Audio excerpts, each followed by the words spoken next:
Hello दोस्तों, नमस्कार। आज हम बात करेंगे भारत की जलीय सीमा, तटीय सीमा या समुद्री सीमा जिसे हम कह सकते हैं। इस पर चर्चा करेंगे कि किस प्रकार से इस पर राज्य लगते हैं, किस प्रकार से पड़ोसी देश और इनकी क्या क्या विशेषताएं रहेगी। तो देखिए, हम बात करते हैं भारत की जलीय, या इसे हम कह सकते हैं तटीय, या इसे हम कह सकते हैं समुद्री सीमा। देखिए, हम बात करें भारत की जलीय सीमा की कुल लंबाई। कुल लंबाई की बात करें तो मुख्य भूमि से कितनी रहेगी। मुख्य भूमि से बात करें तो इसकी लंबाई 6100 किलोमीटर रहेगी। जबकि बात करें केवल द्वीपों से लंबाई, केवल द्वीपों से इसकी लंबाई की बात करें तो वह रहेगी 1416.6 किलोमीटर। जिसमें बात करें, क्वेश्चन पूछ ले कि भारत की कुल द्वीपों सहित लंबाई कितनी है, यानी कि मुख्य भूमि और द्वीपों सहित यदि लंबाई जोड़ लेते हैं तो कितनी हमारे पास रहेगी। तो कुल द्वीपों सहित लंबाई इसकी रहेगी 7516.6 किलोमीटर। तो इस प्रकार से भारत की कुल जलीय सीमा रहेगी। तो कुल मुख्य भूमि से बात करें तो 6100 किलोमीटर, जबकि केवल द्वीपों से बात करें तो वह लगेगी 1416.6 किलोमीटर। और यदि हम बात करें कि कुल द्वीपों सहित, यानी कि मुख्य भूमि प्लस द्वीपों को यदि हम ऐड कर लेते हैं तो इसमें 7516.6 किलोमीटर कुल सीमा लगेगी। इस सीमा की बात करें तो इस पर लगने वाले कुल राज्य की बात करें तो वह रहेंगे 9। और जबकि कुल देशों की बात करें, इस पर लगने वाले कुल देश यानी कि पड़ोसी देश वह रहेंगे 7। यानी कि भारत की स्थलीय सीमा से लगने वाले पड़ोसी देशों की संख्या भी 7 रहेगी, जबकि कुल जलीय सीमा से लगने वाले पड़ोसी देशों की संख्या भी कितनी रहेगी, 7 रहेगी। जबकि भारत के ऑल ओवर यदि पड़ोसी देशों की बात करें तो उसमें संख्या रहेगी 11। अब वो 11 किस प्रकार से रहेगी अब देखते हैं।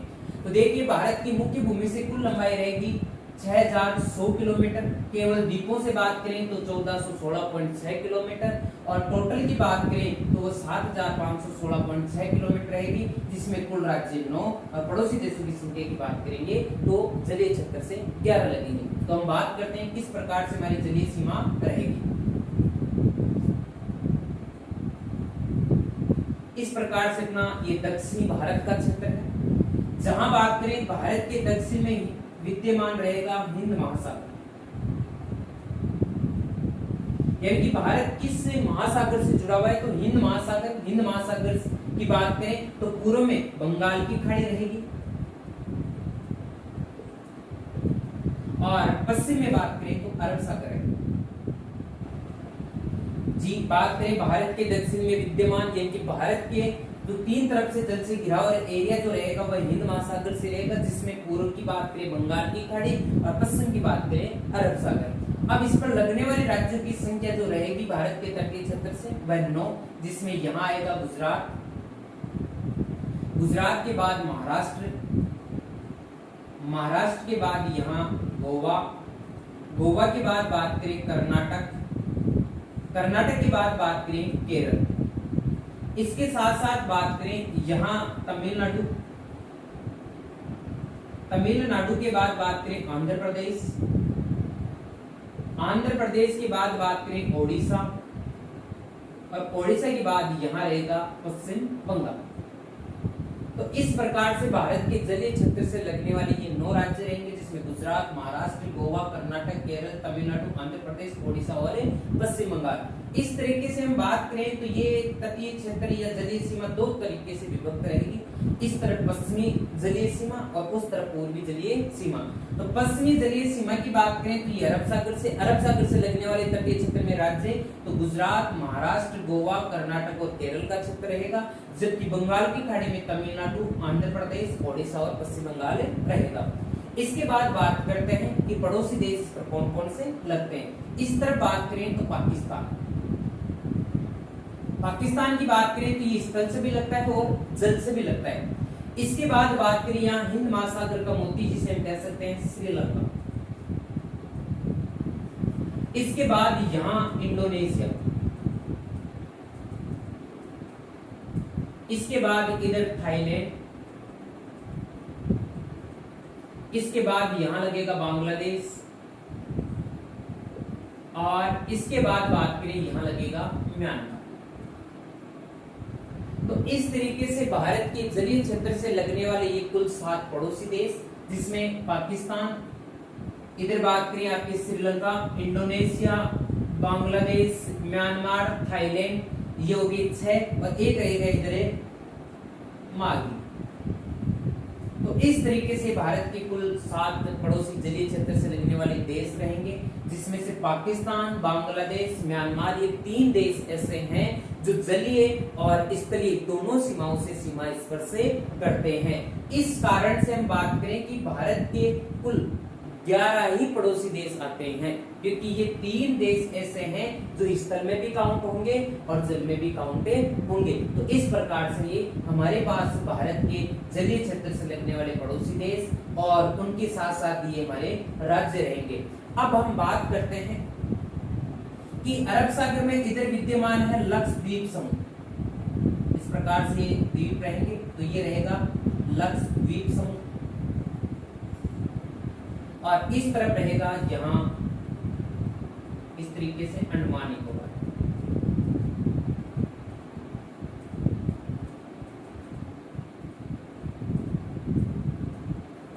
तो बात करें बंगाल की खाड़ी से जो हमारा द्वीप समूह रहेगा वो अंडमान निकोबार द्वीप समूह, और अरब सागर से बात करें तो वो लक्षद्वीप समूह रहेगा। तो इस तरीके से ये हमारे द्वीप समूह, इसके साथ साथ पड़ोसी देश और पड़ोसी देशों के साथ साथ हमारे राज्य रहेंगे। अब देखिए बात करते हैं, यहाँ सबसे अधिक राज्यों में बात करें, सर्वाधिक सीमा लगाने वाला जो राज्य रहेगा, क्योंकि सर्वाधिक भारत की तटीय और हम कह सकते हैं जिसे जलीय सीमा वह लगाने वाला जो राज्य है वो आपका गुजरात रहेगा। तो देश में सबसे अधिक जलीय तटीय सीमा लगाने वाले राज्य की बात करें तो पहले नंबर पर गुजरात है, और दूसरे नंबर पर बात करें तो वह रहेगा तमिलनाडु। ये दूसरा, गुजरात के बाद दूसरा जो सर्वाधिक सीमा लगाने वाला रहेगा वह रहेगा आंध्र प्रदेश। कौन सा रहेगा? आंध्र प्रदेश। तो आंध्र प्रदेश के साथ साथ बात करें न्यूनतम सीमा वाला भी पूछ लेगा। तो न्यूनतम सीमा की बात करें तो सबसे कम सीमा जो लगेगी वह गोवा से लगेगी। न्यूनतम तटीय सीमा की बात करें तो वह जो लगेगी गोवा से लगेगी। गोवा के बाद पश्चिम बंगाल से लगती है। तो एक बार वापस से देखिए, भारत की सर्वाधिक जलीय सीमा की बात करें तो उस पर राज्य सबसे पहले रहेगा गुजरात, और गुजरात के बाद आता है आंध्र प्रदेश। जबकि न्यूनतम सीमा की बात करें तो उस पर रहेगा पहले गोवा, और गोवा के बाद दूसरा रहेगा पश्चिम बंगाल। तो इस प्रकार से हम बात करते हैं एक बार पुनः। तो भारत के जलीय सीमा से लगने वाले देशों की बात करें 7 रहेंगे, राज्यों की बात करें 9 रहेंगे। कौन कौन से रहेंगे उन सभी के बारे में आपको ध्यान रखना है। तो देखिए हम बात करें एक बार पुनः, सर्वाधिक जलीय सीमा लगाने वाला राज्य, तो 1 नंबर पर गुजरात और 2 नंबर पर बात करें आंध्र प्रदेश। इसके बाद बात करें न्यूनतम जलीय सीमा लगाने वाला राज्य, तो इसमें 1 नंबर पर बात करें गोवा और 2 नंबर पर रहेगा पश्चिम बंगाल। यदि ऑल ओवर यदि केंद्र शासित प्रदेश या राज्यों की बात करें तो सर्वाधिक जलीय सीमा, तो ध्यान रखना है सीमा लगाने वाला राज्य या केंद्र शासित प्रदेश। तो इनमें से बात करें नंबर 1 पर रहेगा अंडमान निकोबार,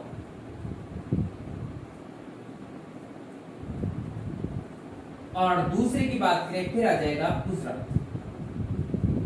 तो यहां से बात करें ऑल ओवर यानी केंद्र शासित प्रदेश और राज्यों में से बात करें सर्वाधिक सीमा लगाने वाला होगा अंडमान निकोबार, और दूसरे की बात करें तो वह रहेगा गुजरात। जबकि भारत की बात करें कि जो तटीय मुख्य भूमि से बात करें सर्वाधिक सीमा गुजरात की लगेगी, दूसरा लगाएगा आंध्र प्रदेश। न्यूनतम की बात करें तो यहाँ गोवा और पश्चिम बंगाल की। जबकि इधर की बात करें ऑल ओवर की सर्वाधिक जलीय सीमा अंडमान निकोबार से लगेगी, और दूसरा कौन सा रहेगा गुजरात रहेगा। इसके बाद आगे बात करते हैं कि भारत की जो जलीय सीमा लगती है ये किस प्रकार से और लगती है, इनकी भी हम चर्चाएं कर लेते हैं। तो देखिए हम बात करें इस प्रकार से अपना भारत, यहां बात करें समुद्री क्षेत्र में क्योंकि अंतरराष्ट्रीय स्थिति के अनुसार ये जलीय सीमा लगेगी, और इसमें बात करते हैं किस प्रकार से सीमा लगती है। तो देखिए बात करते हैं, हमारे पास रहेगा समुद्री मील, एक समुद्री मील की बात करें, इसे NM भी कह सकते हैं। तो इसके बराबर होगा 1.85 किलोमीटर। एक समुद्री मील बराबर कितना किलोमीटर, तो 1.85 किलोमीटर होगा। तो देखिए हम बात करते हैं, तटीय मुख्य भूमि से जो क्षेत्र लगेगा उसके जस्ट पास समुद्री क्षेत्र रहेगा, उसमें 12 समुद्री मील रहेगी। इसके बाद बात करें अगली जो समुद्री सीमा रहेगी उसकी बात करें 24 समुद्री मील रहेगी, और अगली की बात करें तो वह रहेगी 200 समुद्री मील। और इसके बाद की बात करें तो ये आ जाएगी 200 समुद्री मील से अधिक।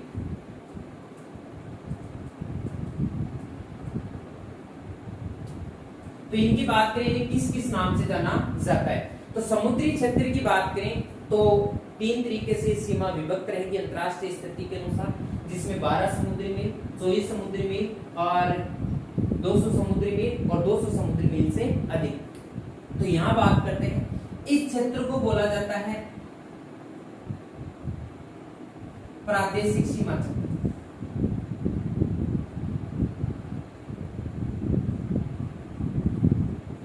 यानी कि 12 समुद्री मील तक जो सीमा लगेगी वह प्रादेशिक सीमा कहलाएगी। इसके बाद 24 समुद्री मील तक वह रहेगी संलग्न सीमा। इसके बाद बात करें 200 समुद्री मील वाला जो क्षेत्र होगा वह होगा अनन्य आर्थिक सीमा क्षेत्र। तो इस तरीके से 3 प्रकार से ये हमारी जलीय क्षेत्र से सीमा लगेगी, जिसमें एक प्रादेशिक सीमा 200 समुद्री मील तक रहेगी, एक संलग्न सीमा क्षेत्र जो कि 24 समुद्री मील रहेगी, फिर प्रादेशिक सीमा 12 समुद्री मील रहेगी। इसके बाद संलग्न सीमा क्षेत्र की बात करें 24 समुद्री मील रहेगी। इसके बाद अनन्य आर्थिक क्षेत्र की बात करें 200 समुद्री मील तक, और इसके बाद वाला जो क्षेत्र रह जाएगा उच्च महासागरीय क्षेत्र।